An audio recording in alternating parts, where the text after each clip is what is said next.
Hey, what's up guys? It's Nick from Fifth Futures here with yet another answer to yet another question. Today's question we're actually going to deal with over the next 3 videos because it's quite an interesting one and it's about learning, but learning a particular anatomical concept. So Quentin from Kawakawa Bay has asked about the planes of motion and how best to learn those.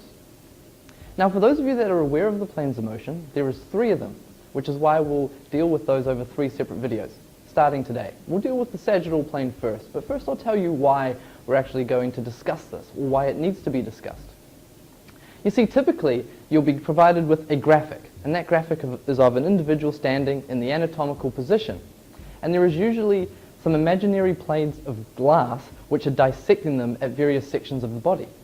Now usually, certainly the case when I was studying, I was just given that and told that's what the planes of motion are.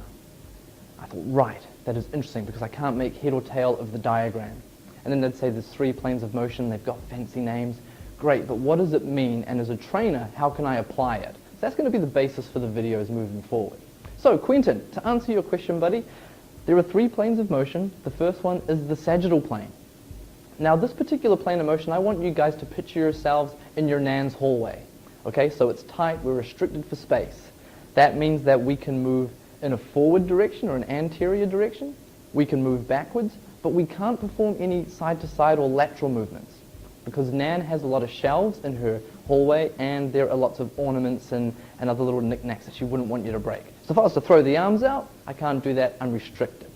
Okay, so the sagittal plane will allow for forward and back motion, but unfortunately a tornado ran through because Nan lives in Arkansas or Oklahoma or someplace like this and the roof of the house has come off. So that means we can also move up and down.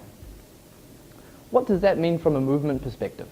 It means other than running and walking in linear motion, other than jumping up vertically, we can perform activities that involve flexion or extension of joints. So if we're talking about the shoulder joint, that means I can perform an anterior front raise. If we're talking about flexion, it means that I can perform some leg lifts.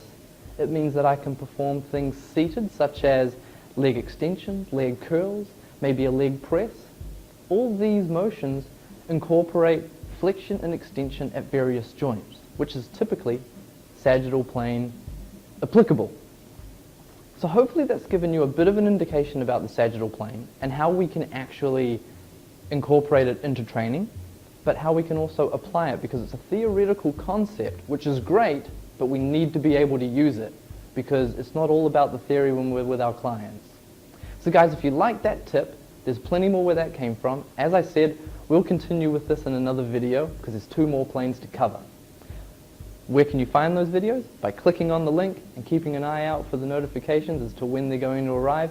They'll be with you shortly. Until next time.